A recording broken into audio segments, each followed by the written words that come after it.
আসসালামু আলাইকুম।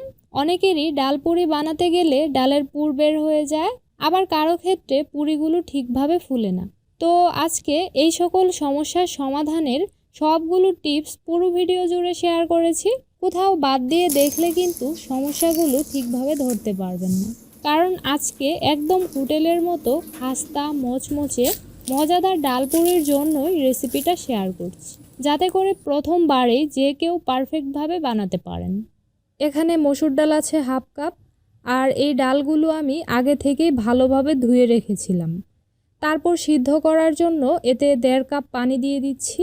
পুরির জন্য এই ডালগুলো আমাদেরকে একদম শুকনা শুকনা করে সিদ্ধ করতে হবে, তাই প্রয়োজনের বেশি অতিরিক্ত পানি দেওয়া যাবে না।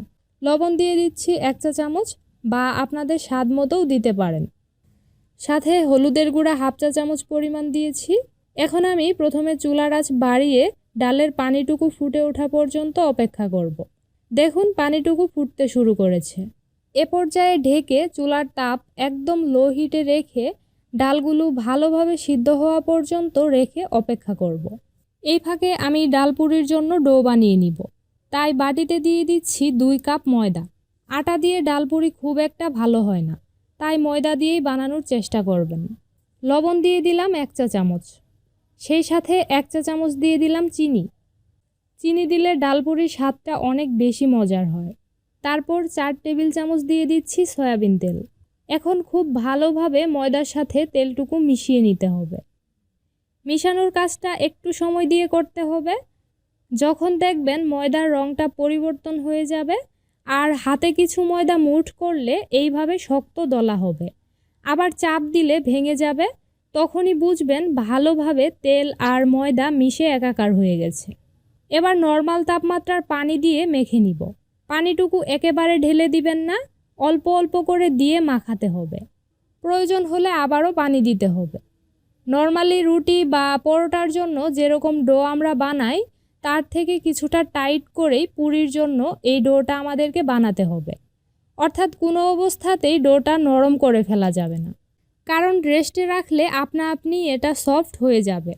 তো বাটিটা পরিষ্কার হওয়া পর্যন্ত আমি এটাকে খুব ভালোভাবে মেখে নিয়েছি। আমার এই ডোটা মাখাতে সব মিলিয়ে মোট পানি লেগেছে 3/4 কাপ। এবার একটা ভেজানো কিন্তু পানিটুকু ভালোভাবে নিংড়ে নেওয়া সুতির কাপড় দিয়ে ঢেকে রাখছি 15 থেকে 20 মিনিটের জন্য। এদিকে ডালগুলো ভালোভাবে সিদ্ধ হয়ে পানিটুকু একদম কমে গেছে। এবার চুলার আঁচ বাড়িয়ে বাকি পানিটুকুও কিছুটা শুকিয়ে নিয়েছি। তারপর প্যানে 2 টেবিল চামচ দিয়ে দিচ্ছি সয়াবিন তেল, হাফ কাপ দিয়ে দিচ্ছি পেঁয়াজ কুচি, 1 টেবিল চামচ রসুন কুচি, আর স্বাদ মতো কাঁচামরিচ কুচি। এখন নেড়ে হালকা লালচে কালার হওয়া পর্যন্ত এগুলো ভেজে নিয়েছি। ভাজার পর সুন্দর ঘ্রাণ বের হয়েছে। এখন সিদ্ধ করা ডালগুলো এর মধ্যে দিয়ে দিচ্ছি। এইভাবে পেঁয়াজ রসুন ভেজে পুর বানালে ডাল পুরি খেতে অনেক বেশি মজার হয়। আচ্ছা, এখন এর মধ্যে হাফ চা চামচ দিয়ে দিচ্ছি ভাজা জিরার গুঁড়া, তারপর হাফ চা চামচ গরম মশলার গুঁড়া, স্বাদ মতো শুকনা মরিচ গুঁড়া। ডালগুলো সিদ্ধ করার সময় যেহেতু লবণ দিয়েছিলাম, তাই আমি আর লবণ দিচ্ছি না, তবে আপনাদের স্বাদ মতো চেখে লবণ লাগলে আরও দিতে পারেন। এবার চুলার আঁচ মাঝারিতে রেখে ঘন ঘন নেড়ে ডালটাকে ভালোভাবে শুকিয়ে নিতে হবে, যাতে ঝুরঝুরে হয়ে যায়। ধনিয়া পাতা থাকলে কুচি করে দিতে পারেন। দেখুন ডালগুলো এখন একদম শুকিয়ে গেছে। এ পর্যায়ে চুলা থেকে নামিয়ে নিব। বাকিটা ঠান্ডা হলেই একদম ঝরঝরে হয়ে যাবে। এদিকে ডোটা আমার 20 মিনিট রেস্টে ছিল। দেখুন ভালোভাবে সেট হয়ে গেছে। এবার এটাকে আবারও একটু মেখে নিয়েছি। তারপর লম্বা রুলের মতো এইভাবে বানিয়ে নিচ্ছি। এখন ছোট ছোট ভাগে ডোগুলো কেটে নিব। ডাল পুরির জন্য ডোগুলো খুব বেশি ছোট করে কাটলে পুরিগুলো বেশি পাতলা হয়ে ফেটে যাওয়ার চান্স থাকে, তাই সামান্য একটু বড় করেই ভাগ করে নিচ্ছি। 2 কাপ ময়দার জন্য যদি 12 থেকে 13টা পুরি বানান, তাহলে একদম পারফেক্ট হবে। সবগুলো ডো এবার এক এক করে এরকম গোল বলের মতো বানিয়ে নিচ্ছি।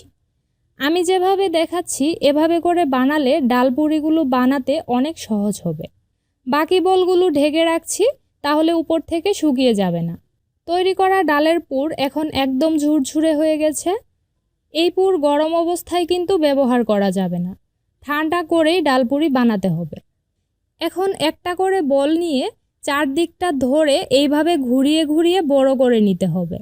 মাঝখানটা পাতলা করে ফেলা যাবে না, মোটা রাখতে হবে। দেখতেই পাচ্ছেন বাটির মতো এরকম বড় করে নিয়েছি। আর খেয়াল করে দেখুন, আমি শুধু চারদিকটা কিছুটা বড় আর পাতলা করেছি, তবে মাঝখানটা কিন্তু মোটাই রেখেছি।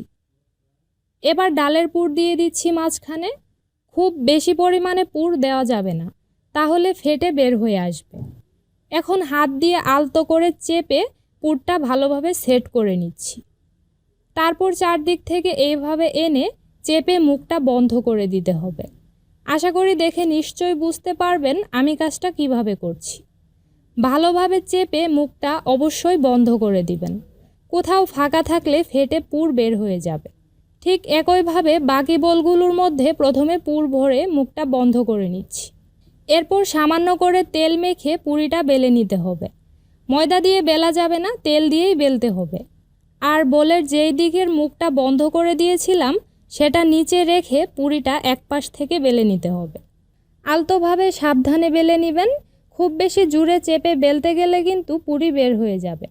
ডাল পুরিগুলো খুব বেশি পাতলা করে বেলা যাবে না, সামান্য মোটাই রাখতে হবে, কারণ বেশি পাতলা করলে অনেক সময় তেলে ভাজার সময় ফেটে যায়। তো একইভাবে আমি কয়েকটা পুরি প্রথমে বেলে নিয়েছি, তারপর একে একে গরম তেলের মধ্যে দিয়ে দিচ্ছি। পুরিগুলো কিন্তু আমাদেরকে ডুবো তেলেই ভাজতে হবে। আর পুরি তেলে দেওয়ার আগে অবশ্যই তেল ভালোভাবে গরম করে নিতে হবে। চুলার তাপটাও থাকবে মাঝারির থেকে সামান্য একটু কম। পুরি দিয়ে গরম তেল উপরে এইভাবে ছড়িয়ে দিতে হবে, তাহলে ভালোভাবে ফুলে উঠবে।